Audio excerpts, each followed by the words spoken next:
We're in Indianapolis, Indiana. This is U.S. National Championships. It's also the selection meet for the U.S. World Championship team this summer, going to Budapest. A lot of changes because it's a new quad. A lot of changes with USA Swimming, a lot of changes with talent. A lot of things going on behind the scenes. And when I want to understand swimming closely, inside and out, I talked to one of the smartest guys, David Arluck, CEO and founder of Arluck Promotions and the Fitter and Faster Swim Tour. I introduced you as the smartest guy in the world. Is that true? No. Are you the smartest guy in swimming? No. Not even the smartest guy leaning on this bar here. You've been working with athletes since Gary Hall Jr., one of the most iconic swimmers in swimming.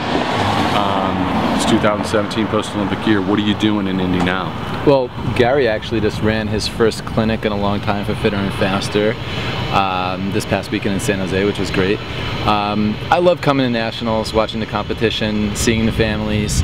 And what's really special about this nationals is there are a number of swimmers here, a good handful of swimmers here who have come to our clinics over the years.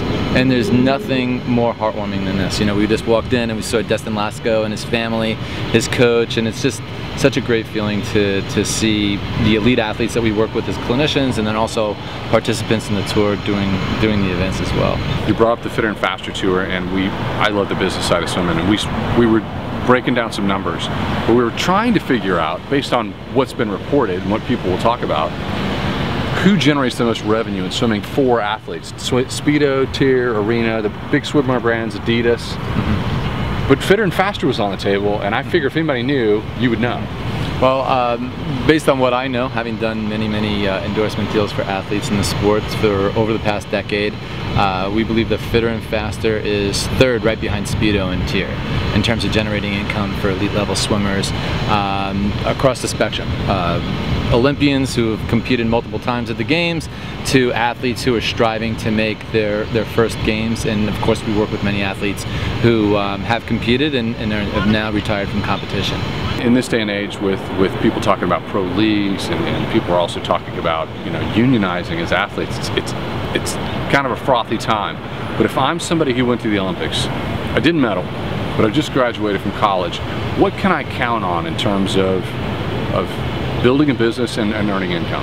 Well, unionizing is something that's been talked about for the last several decades since athletes have been able to compete at the Olympic Games, and it's exciting, and I hope that they can make it happen. It's something that needs to be funded and goes hand in hand with what we're doing at Fitter and Faster, where we're helping the athletes from who have made to multiple Olympic Games to those who are striving to make their first to earn a living.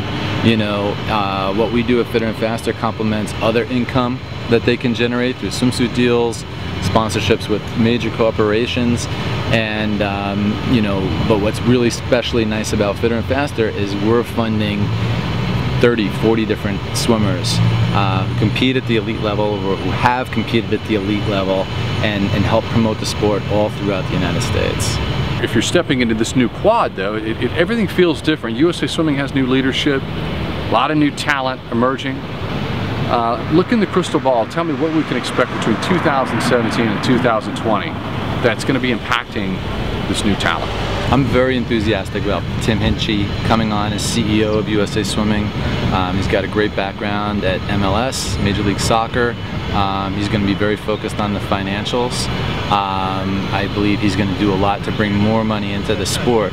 You know, for the sport to change, what's going to need to happen is the athletes need to look at sponsorships not as, oh, what can I make or how can the company support me, but more as the athletes looking at the companies and thinking about how they can support them.